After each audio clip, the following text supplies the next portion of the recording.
Isteri saya suka marah-marah, suka perintah jika tak tolong.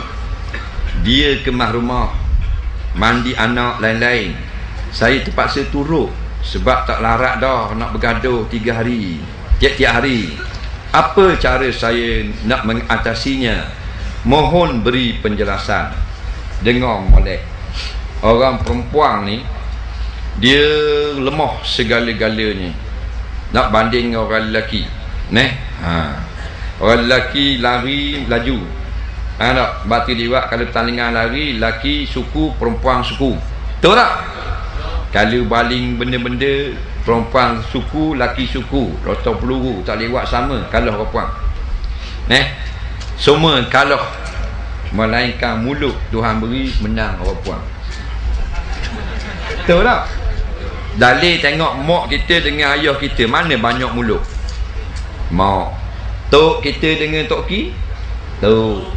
Tok nyam puang dengan tok nyam lelaki? Tok nyam puang. Tok nyam puang. Kata benda tu. Tok nyam lah. Aku ingat ayam api. Tok nyam aku. Dia tok nyam lelaki, dah bunyi. Tok liang itu belum kau tahu. Faham tak? Jadi kena ingat. Bila aku terimalah nikahnya dengan mas kahwin yang tersebut itu, maknanya aku terimalah seorang yang mulut sangat banyak untuk menjadi pasanganku. Kena faham. Jadi dia banyak belebek, banyak tu popek. Memang dah lah orang puang. Pesing gitu. Orang lain dah buat cetong dah. Mulut je kuat. Jadi itulah kelebihan kaum wanita. Daripada dulu lagi, seorang laki-laki dia pergi mengadu rumah Sayyidina Umar kerana bini dia suka belebek. Jadi dia sapa rumah Sayyidina Umar, baru nak ketuk pintu, dia dengar Sayyidina Umar kena belebek di bini Sayyidina Umar. Parok daripada dia lagi. Faham tak? Lagi parok. Dia pun nak balik. Sayyidina Umar nampak, "Hei, laki-laki mai. Tadi macam nak panggil aku, mana nak balik dah?" Laki-laki tu kata, "Aku, bini aku belebel kuat. Aku nak minta nasihatmu. Aku tengok binimu teruk pada bini aku dah pula." Maka Sayyidina Umar kata, "Biasalah kita orang puang, sabarlah. Allah beri pahala pada kita." Jadi kalau dia belebel pun semua, bahasa dia dah orang puang. Jarang orang puang yang jenis tak belebel.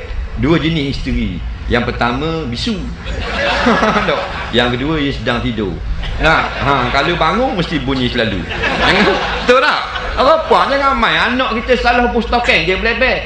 Mak khabar sama dah stokeng bubur datang, jangan letak bawah. Stokeng je. Tok lelaki nak makan lekat tekak dia. Tak tekak. Tu orang puan. Jenis dia. Nampak gua ni. Jadi kalau mulut banyak, bahasa dia dok. Pasal bini kita dia gini gitu. Rasa kita berasa hati apa semua, memang mulut dia banyak. Kita buat dia. Kalau kita lawang tak jadi apa? Tak ada apa. Berpang dia jenis muka kura. Kura muka dia, masa dia demam gitu tak? Masa kura tu sakit gigi, itu tak? Muka keras orang panggil. Tengok kita kata gini, "Awak ni tak baik ni, lawang saya ni. Awak lawang saya deraka ni." Ada hal dia. Betul tak? Awak nak dengar ke orang ajar lawang suami masuk neraka? Ada hal. Dia muka kura. Nampak tak? Jadi kena faham. Jangan kita ambil tindak balas dia. Rasa dia jenis gitu dah. Terima sajalah jenis banyak belebel. Orang lelaki baik. Itu jenis dia. Allah buat orang lelaki baik. Nampak kan orang puan jahat. Dia jahat sikit lah. Tapi taklah jahat banyak. Jahat gitulah. Jahat mulut dia. Dia kadang-kadang mata tak buka pagi-pagi. Mulut bunyi dah. Malam mata tu ditutup dah, mulut bunyi lagi. Itu jenis orang puang. Jangan marah. Insya-Allah kehadiran kita malam ni mudah-mudahan mengundang berkat. Sebelum kita menutup program kita, saya diwakilkan untuk melancarkan sebuah buku tajuk Rahsia Besar di Sebalik Sirah Nabi sallallahu alaihi wasallam yang ditulis oleh Yang Berhormat Haji Sa'ari Sungi yang baru diterbitkan pada tahun 2013.